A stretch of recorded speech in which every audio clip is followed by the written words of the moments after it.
Welcome to the deep dive. If you're listening to this right now, there is a very high probability that you are staring down the barrel of a major nursing exam. Oh, yeah. The pressure is on. You are deep in the trenches of psychiatric mental health nursing, and the pressure to master all this material is just, it's intense. So today we're going to navigate that pressure together. Absolutely. We've got you. We are looking at a really comprehensive stack of source material today. It's the Psych W7 lecture slides, and they cover everything from, foundational psychological theories to the nursing process across the entire lifespan. It's a massive amount of information to synthesize. It really is. So our mission for this deep dive is to extract the most crucial exam prep nuggets from these slides. Yeah. We're going to decode those massive psychological theories, analyze real patient behaviors, and most importantly, The absolute most importantly. master the essential patient safety concepts that you just absolutely need to know.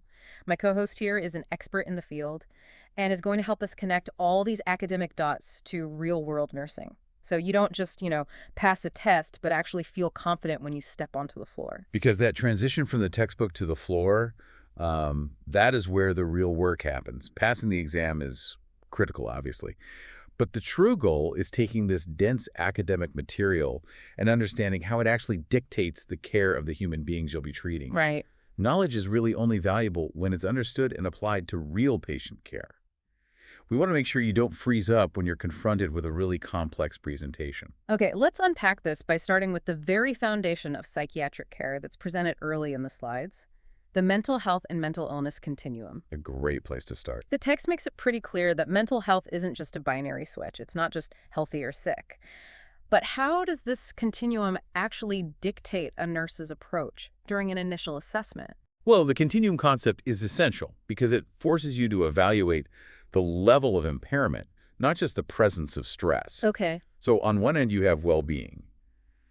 A patient in this zone might be dealing with occasional stress or mild distress, like maybe they're nervous about a big life change, but there is no real impairment in their daily functioning. They're still going to work, still maintaining relationships. They're coping. Exactly. But as we move down the continuum, we enter the zone of emotional problems or concerns. Here, the distress ranges from mild to moderate, and the impairment is mild or temporary. So patient in that middle zone might be, say, someone going through a really tough divorce, or maybe a student pulling all-nighters during finals week. Yes, exactly. They're struggling, maybe their sleep is disrupted, but they are still fundamentally functioning in society. That is a perfect distinction. The critical threshold for your exam and for your practice is when we cross over into mental illness. The far end of the continuum. Right. This is characterized by marked distress. The impairment here is moderate to disabling or it's chronic. It fundamentally disrupts the person's ability to live their life. They can no longer hold down a job, or maybe they're entirely isolated. And recognizing where your patient falls on this continuum dictates the urgency and the scale of your nursing interventions. It dictates everything about your care plan. Which brings us to how we structure those interventions. The slides transition into the ADOPIE framework, and we all know the acronym: assessment, diagnosis, outcomes identification, planning, implementation, and evaluation. The bread and butter of nursing. Literally. But the slides put a really heavy emphasis on this being a dynamic, non-linear process. In a psychiatric setting specifically, why is that non-linear aspect so crucial? Because human behavior is totally unpredictable. You don't just evaluate a psych patient, check a box, and move on to the next room. You are constantly reassessing. Give me an example of what that looks like on the floor. Okay, let's say you implement a grounding technique for a patient who is experiencing severe anxiety. If your evaluation shows that the implementation isn't hitting the identified outcomes, Like maybe the technique actually agitated them further. exactly, you don't just stubbornly keep trying it. You cycle right back to planning, or even all the way back to diagnosing. The exam is definitely going to test your understanding that ADOPIE is a constant, ongoing feedback loop. And that feedback loop relies really heavily on the outcomes step. The slides reiterate that outcomes must be SMART: specific, measurable, attainable, relevant, and time-based. Yes. I look at this and I wonder why psych nurses specifically seem to struggle with SMART outcomes compared to, say, surgical nurses. That is a brilliant comparison, actually, because healing a surgical incision is easily measurable. You can literally take a ruler to it, check for redness, and document the output. Right, it's very objective. But how do you quantify human emotion? A vague goal, like patient will feel better or patient will experience less depression, is completely useless on a psychiatric floor. Because what does better even look like for someone in the depths of clinical depression? Exactly the problem. So a smart outcome from the slides forces you to find measurable behaviors. So instead of feeling better, the outcome becomes something like, patient will identify 3 healthy coping skills by the end of the shift. Or patient will attend 2 group therapy sessions by Friday without an aggressive outburst. You've got it. You have to translate subjective emotions into measurable, time-bound behaviors. Moving on through the key terms, the slides also introduce the Quadruple Aim. We're all familiar with the triple aim of healthcare, which is reducing costs, improving population health, and improving the patient experience. Right. But the slides highlight the addition of provider experience as the 4th pillar. Why is the nurse's work-life balance an exam priority when the patient is the one in crisis? Because the system has finally recognized that a burned-out nurse cannot effectively manage a patient in a psychiatric crisis. Provider experience focuses on your satisfaction, your risk of compassion fatigue, and workflow optimization. Which makes sense. If a facility has terrible staffing ratios and 0 support for its nurses, patient safety just plummets. Your well-being is directly tied to clinical outcomes. The exam wants you to recognize that systemic support for the provider is a foundational pillar of quality care. Okay, let's shift to a really massive visual from the slides, the Newman system model. It's this complex diagram with a lot of concentric circles. If we translate those circles into a real clinical picture, how do we break this down so it actually makes sense for the exam? I find it best to imagine a medieval castle. Ooh, okay. I like that. Right, so first you have the client system in the center. Yeah. That's the whole person consisting of interconnected physiological, psychological, and sociocultural systems. That is the keep of your castle. Okay. Second, you have stressors. These are the invading forces, the internal or external disruptions that are trying to destabilize the client. So a sudden eviction, a physical illness, or the loss of a spouse. Yes, those are the stressors attacking the castle. And third, you have the lines of defense and resistance. These are your walls. Break those down for me. The flexible line of defense is your dynamic day-to-day coping, getting enough sleep, eating well. The normal line of defense is your baseline health over time. And finally, the lines of resistance are your deep internal factors that fight back when the normal line is breached. Like your deepest psychological resilience or even psychotropic medication. Exactly. Nursing interventions aim to fortify those specific walls depending on where the breach is occurring. I really love that castle analogy. It takes it off the textbook page and makes it real. And speaking of textbook pages, let's journey into the developmental theories section of the slides. We are looking at the heavy hitters here, Freud and Erikson. The classics. We all know the basics of Freud's structural theory, the primal id, the rational ego mediating things, and the moral superego. But the exam isn't going to ask for a Psych 101 definition of the id. It focuses on what happens when these structures fail in an inpatient setting. That is the key distinction. When you see a patient acting out impulsively, being verbally aggressive or sexually inappropriate on the floor, you are seeing the id taking the wheel, because the ego is failing to mediate those primal urges against the realities of the external world.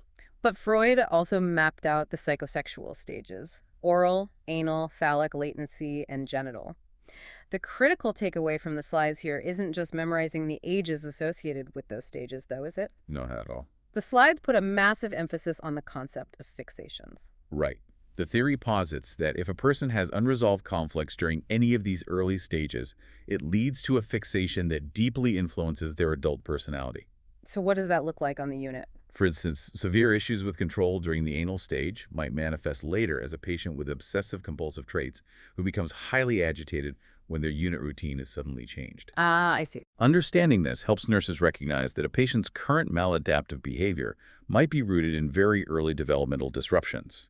So it requires a specific therapeutic approach rather than just punitive boundaries. That sets up a really great pivot. Here's where it gets really interesting. We move to Erikson's psychosocial stages. While Freud focused heavily on early childhood, the slides show Erikson mapping out human development across the entire lifespan. Which is incredibly practical. Very, especially for a nurse who might treat a 7-year-old in the morning and a 7-year-old in the afternoon. Erikson's model gives you a diagnostic lens to understand exactly what developmental milestone a patient is either achieving or failing to achieve at their current age. Let's look at childhood. The stages progress from trust versus mistrust in infancy up through industry versus inferiority in school-aged kids. The slides pull in some pretty sobering CDC data right here, noting significant percentages of anxiety and behavior disorders starting very young. It raises a glaring question. Why do some children develop these severe disorders while others facing similar environments do not? Well, Erikson would point directly to whether they successfully navigated those early psychosocial crises. The slides emphasize risk factors like disrupted attachment, neglect, or abuse. These breed a fundamental mistrust of the world and a deep sense of inferiority. And on the flip side, Conversely, protective factors like secure caregiver attachment and stable, predictable routines foster trust and a sense of industry. A child acting out on the pediatric psych unit is often communicating a failure in one of these foundational stages. then we move into adulthood.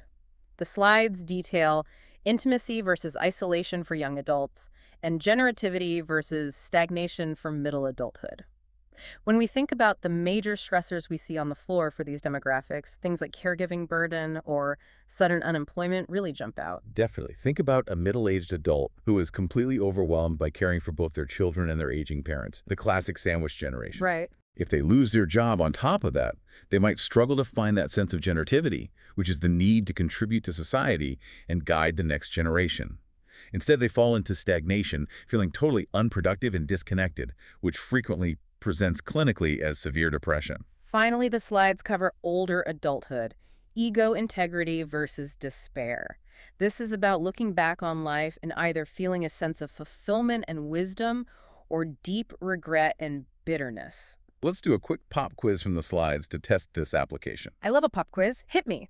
Imagine a 16-year-old who is constantly engaging in high-risk behaviors. Reckless driving, substance use, skipping school. What developmental task are they actually struggling with? Okay, if we view that through Erikson's lens for adolescence, the struggle is identity versus role confusion. Spot on. That high-risk behavior isn't just acting out. It is often a maladaptive way of testing boundaries to figure out who they are and where they fit into society. They're trying on different dangerous identities because they are confused about their core role. Okay, I have another scenario from the slides. An 82-year-old widower tells you, "My life didn't amount to much. I wish I had done things differently." That classic expression of regret places him squarely in the failure of ego integrity versus despair. He is experiencing profound despair, which is a massive red flag for a psychiatric nurse during an assessment. So what does this all mean when a real person walks through the hospital doors? Let's take everything we've discussed so far, the continuum, ADOPIE, Mormon shields, Erikson stages, and let's apply it to a real nursing care situation from the slides. Yes, let's ground this in reality. Let me introduce you to Maria R. I want to hear how her presentation challenges these frameworks. Maria is a 32-year-old cis woman admitted to an inpatient psychiatric unit. She's presenting with acute symptoms of depression following a recent unexpected job loss and a highly contentious divorce. Okay, major stressors. Massive. She reports severe insomnia. She's having challenges with basic self-care like showering. Her appetite is completely gone, and she feels completely hopeless. The slide includes 2 direct quotes from Maria's intake. Quote, "I should just end it all." End quote, "I'm all alone. What's the point of living?" Wow. Okay, if we immediately apply the Newman system model here, Maria's stressors, the divorce and the sudden job loss, are massive external forces. They have completely overwhelmed her flexible line of defense, which is evident in her insomnia and poor appetite. Her daily coping is just gone. Exactly. Furthermore, her normal line of defense has been breached, leading to this acute depressive episode. Her system stability is entirely shattered right now. And if we look at her through Erikson's developmental lens, Well, at 32, she is navigating the crisis of intimacy versus isolation, and she's approaching the generativity versus stagnation phase. The contentious divorce shatters her primary intimate relationship, violently pushing her toward isolation. and the job loss. The job loss attacks her sense of generativity, her purpose, and her societal contribution. It's not just a loss of income for her, it's a total ego collapse. Her developmental milestones are fundamentally disrupted. Let's walk through Maria's care using the ADOPIE framework. We start with assessment. The slides mention conducting a mental status examination, but they also emphasize looking at social determinants of health. Why do social determinants matter so much in this specific acute phase? Because you cannot safely discharge a patient back into an environment that essentially guarantees relapse. Your assessment must be holistic. So beyond just checking her physical symptoms. Yes, you are collecting data on her physical state, the insomnia, the self-care deficit, and her cognitive emotional state via the MSE. But if her job loss means she is facing imminent homelessness or she lost her health insurance, those social determinants dictate the reality of her recovery. Which leads us directly into diagnosis. The slides list several common nursing diagnoses for this type of presentation. Things like inactive coping, self-neglect, and sleep deprivation.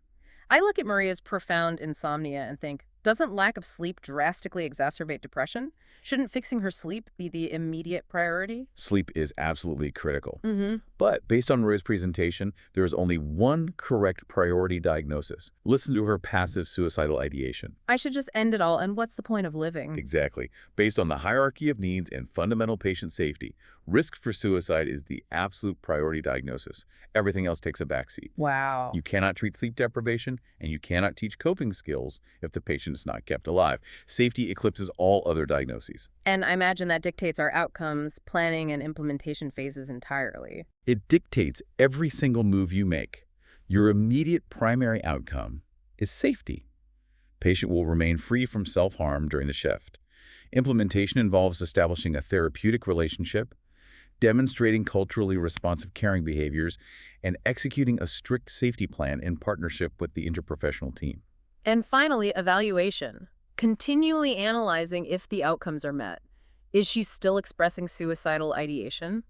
Do we need to revise the plan to include more frequent observation? Right, always looping back. This brings us to the most critical section of our deep dive, the part that the slides essentially put in bold, flashing lights. If we connect this to the bigger picture, whatever beautiful psychological theory we are discussing or how eloquently you can explain the Newman system model, patient safety and suicide risk assessment, eclipse absolutely everything else in psychiatric nursing. This is the ultimate priority. It is, and the exam will treat it as such. The slides provide very specific protocols for this, detailing two specific screeners, the PSS-3 and the CSSRS. Let's look at the PSS-3 first, the patient safety screener. There is a massive warning on the slide. You must ask all questions exactly as worded, do not bundle them, and do not reword them. Extremely important. Why is deviating from the script so dangerous? Because human nature, even for experienced nurses, is to avoid uncomfortable conversations. If you reword the question to make it softer, you might say something like, "You're not thinking of hurting yourself, are you?" Oh, I see. That is a leading question. It practically begs the patient to say no just to make you both feel better. It completely invalidates the assessment. So what are we asking? The PSS-3 requires you to explicitly and directly check for three things: depression of the past 2 weeks, suicidal ideation over the past 2 weeks, and any past suicide attempts, including exactly when the last attempt occurred. You have to ask the hard questions verbatim. Now, if a patient screens positive on the PSS-3, the protocol dictates we escalate to the Columbia protocol, the CSSRS. The Columbia Suicide Severity Rating Scale. This is where you determine the immediacy and the lethality of the threat. It starts by asking, have you wished you were dead or wished you could go to sleep and not wake up? And follows with, have you actually had any thoughts about killing yourself? The slides show that if they say yes to having thoughts, the nurse must assess for intent and plan. The questions are incredibly direct. Have you been thinking about how you might do this? Have you had some intention of acting on them? And have you started to work out the details? The exam really wants you to know the escalation triggers here. Any details about a method, intent, or a specific plan instantly elevate the patient to high risk. And what happens then? If a patient is designated as high risk, they require immediate behavioral health care evaluation. And the absolute golden rule of psychiatric nursing applies. You never, ever leave a high-risk patient alone. They require continuous one-to-one observation until they are fully evaluated and secured by the psychiatric team. The slide also prominently features the 988 Suicide and Crisis Lifeline logo. It's an essential resource not just for the general public, but for providers to actively share with patients and their families as part of a discharge safety plan. Very important tool for the toolbox. To tie this critical safety piece back to our developmental theories, the slides pose one final demographic scenario for a pop quiz callback. Let's hear the presentation. Which of the following older adults is statistically at the highest suicide risk? An active community volunteer, a married woman with strong family ties, a recently widowed man living alone, or a retired individual with a strong network of hobbies? The highest risk, both statistically and clinically, is the recently widowed man living alone. This perfectly connects the demographic risk factors of sudden social isolation and profound loss back to Erikson's stage of ego integrity versus despair. It makes perfect sense now. When an older adult is swallowed by despair, feeling their life lacks meaning, and they suddenly lose their entire social safety net, their suicide risks skyrockets. It requires immense vigilance from the nursing staff. We have covered incredible ground today, moving from high-level theory to the gritty reality of the unit. Let's synthesize our mission. We've tackled the ADOPIE nursing process, emphasizing why its dynamic, nonlinear nature is essential in psych. We've traversed the mind, looking at how Freud's fixations manifest as maladaptive behaviors. And how Erikson's lifespan stages help us identify developmental collapses. Exactly.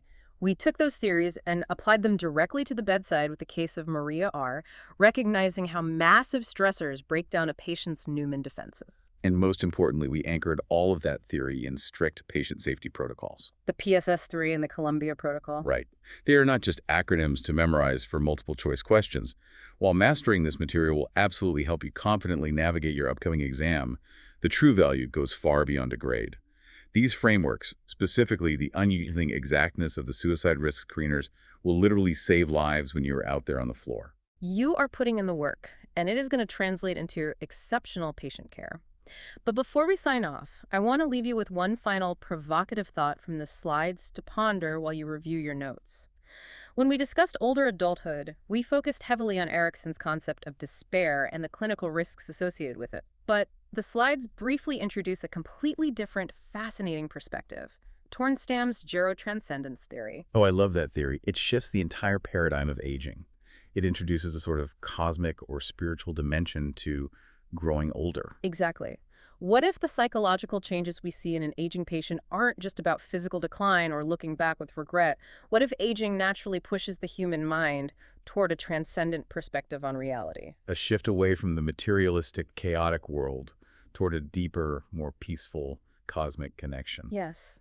How might considering that theory change the way you interact with your elderly patients tomorrow? It reframes the conversation entirely. It's not just about managing a patient's decline. It might be about witnessing a profound human evolution. It is a beautiful and deeply respectful lens through which to view your older patients. It encourages you to listen to them differently. Definitely something to mull over as you prepare. Thank you for joining us on this journey through the mind and the nursing process. Keep trusting your training, keep reviewing those protocols, and we enthusiastically wish you the absolute best of luck on your exam. You've got this. That's it for this deep dive. See you next time.